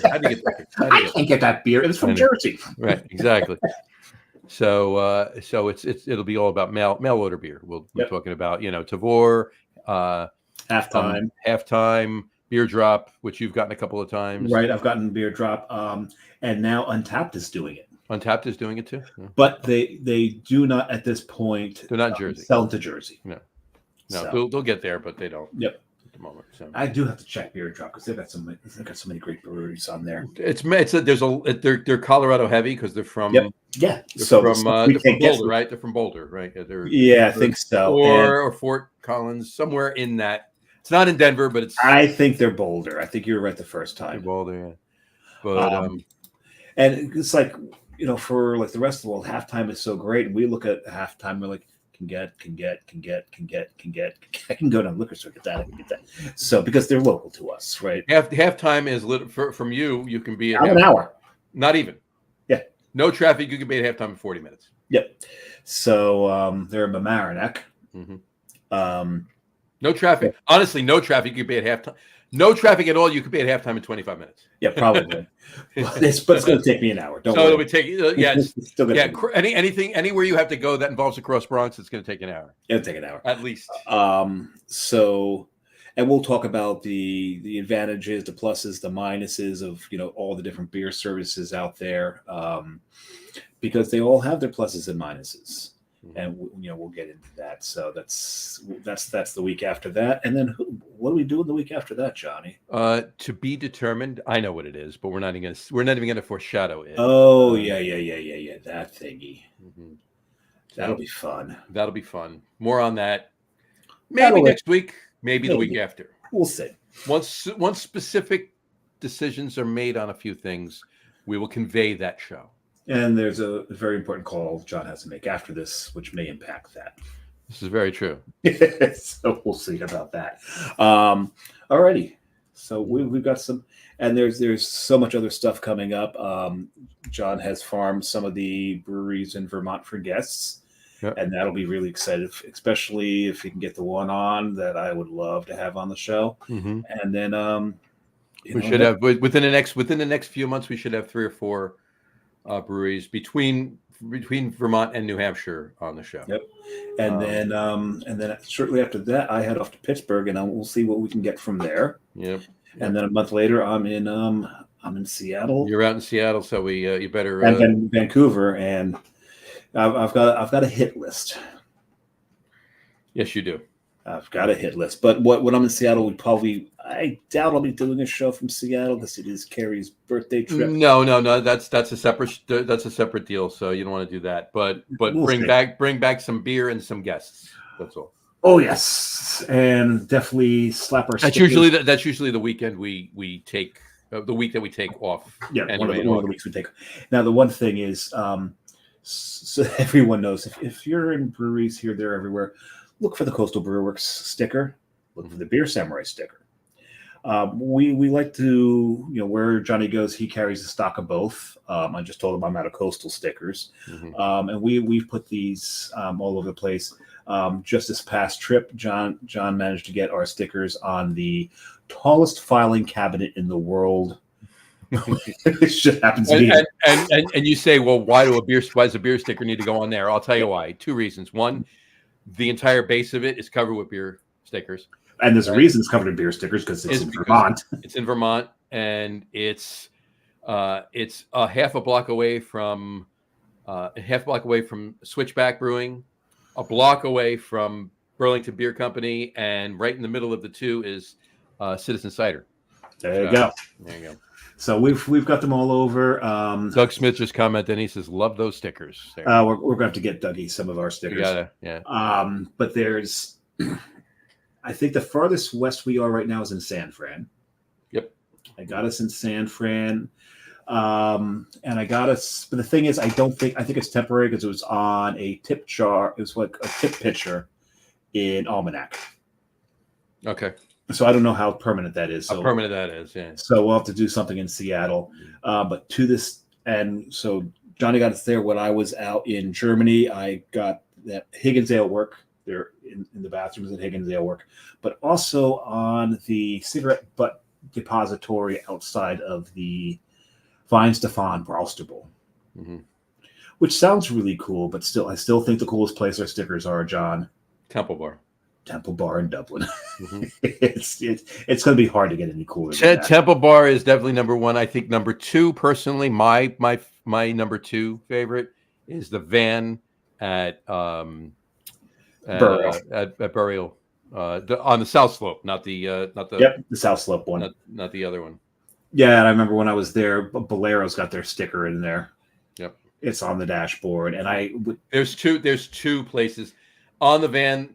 There's 2 Coastal stickers and 2 Beer Samurai stickers. Did I put some there when I was there? Or did you put both? Yeah, I got some. I put them. You didn't have any Coastal stickers. You put a Beer Samurai sticker. You told me next where to Bolero. It was gone. So really? I replaced it and then put a Coastal sticker, and then I put the another 2 locations. Very nice. Okay. So yeah, we're go around, There you go. And there is actually it's in 2 places in Dublin. Mm-hmm. I didn't have it. We didn't have them when I was in Italy. We didn't. Yeah, you didn't have in Italy. Yeah. But there's not too many places to stick beer stickers in Italy. Well, I'm sure we could have put him on with Fabio. We could have. Yes. We could have left him with Fabio. I mean, he could have left him with Fabio. But there is also maybe just mail some to him and go stick these around. We could do that. But there is Craft Geek Bar in Prague. Mm-hmm. Is another place where they are. So we've got a couple in Montreal too. And we do have a couple in Montreal, folks. Basically, what he's saying is, if you're out and about and you happen to see a Coastal Brewer sticker, take a picture, send it to us. Take a picture, send it in to us, and tag us where you are, or put it up on Instagram, tag it, Facebook, tag it. Just message us with it, email it with us, and whatever you do with it, just do it because we'd like to know who's seeing them and how big the. And soon there'll be some in Pittsburgh. Soon there'll be some in Seattle and Vancouver. That'd be awesome. Yep. All right. Before I read the closing, the outro, if you will, which I actually have to pull up, but I don't need it. But it's a crutch. It's a security blanket for Johnny. Security blanket, exactly.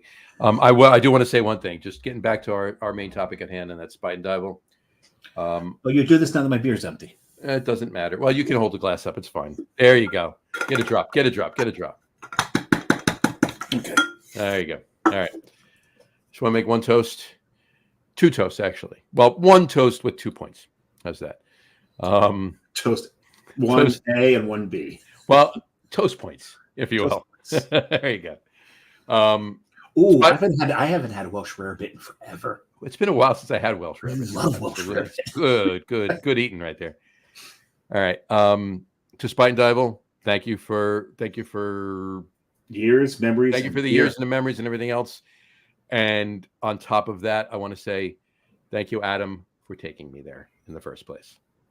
Cheers. All right. On that note for this show, we will wrap it up. The outro. Cue the outro. We'll wrap it up for today. We want to thank everybody for watching. For those of you just listening to the audio podcast, thank you for listening.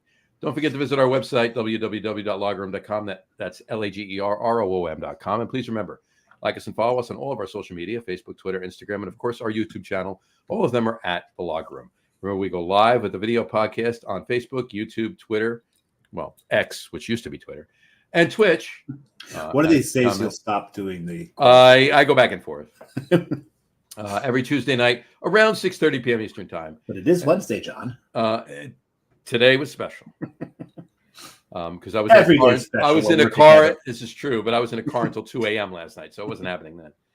Every Tuesday night around 6:30 p.m. Eastern time. And for those of you who just want to listen to the audio podcast, you can do so on our audio host, Spreaker, as well as iHeartRadio, Apple Podcasts, Spotify, Odyssey, Audible, Google Podcasts, Amazon Music Podcast, TuneIn, Podcast Addict, Castbox, Deezer, Podchaser, Listen Notes. I almost did it in one breath. Listen Notes. Is that what you're turning red? That's what I was doing. Pretty much anywhere you can find an audio podcast, you'll find the Log Room Guys Craft Beer Podcast. And if you haven't done so already, please subscribe to one or more of those feeds, and you will never miss a show. Again, thanks for following along with us. Have a great rest of your week. Have a wonderful weekend. Drink a lot of beer, but drink responsibly. Happy May to everybody. It is May Day, too. Today is May Day, and this Saturday, May the 4th be with you. Oh, yes. Oh, and before we let this go away, right, we are only 3 days out. 3 days ago, Johnny's birthday. Happy birthday, John. Thank you very much. He spent it well. I did. I enjoyed it very much. Thank you very much. And yes, not only do we have, we also got Cinco de Mayo coming up. We got Cinco de Mayo coming up. Yep. Cinco de Mayo is next Sunday. That's not a beer Cinco de Mayo is always exactly a week after my birthday. That's how that works. Yes. That's how that works. That's how that works. See what I did there? You did math. I did math. I did math in an undercover way. Did it on the DL. But Cinco de Mayo to me is not a beer holiday. It is a tequila holiday for me. This is true. So that'll be a lot of fun, and getting to work on Monday will be very, very tough. Actually, I'm not going into the office on Monday because I will be on another podcast. On Monday I've got to do a preview for it, but Thursday there's be on a podcast. Oh wow, I can't remember the name of it right now. But it's like Memories of Vietnam or something like that. So I get to sit on another show and talk about my dad yet again. So There you go. that'll be a lot of fun. I'll let you know how that goes. Yeah, definitely do that. And also, don't want Wednesday. to not mention it was also not only my birthday on Sunday, but a frequent guest of the show, Al Gattulo, his birthday as well. And the day after was? And the day after was Beer Genie. Beer Genie, Gene Lynch, and also because his wife is so damn smart, his wedding anniversary. So he will remember. She knows her man. Yeah, she does. There you go. So happy birthday, Al. Happy birthday, Gene. Happy anniversary, Gene and Lauren. Yes, absolutely. There you go. So right. we'll I thought there was one other thing I was going to say, but it's gone, so it doesn't matter. Well, remember it, write it down. We'll bring it up next week. Either. You all right there? Yeah, no, that was that one. That was weird. That one took a weird turn. It took a right turn. It wasn't supposed to. Anyway, all right, folks. Drink a lot of beer. Drink responsibly. Enjoy the weekend, and we will talk to you next week, folks. Take care. Yep. Cheers. Cheers.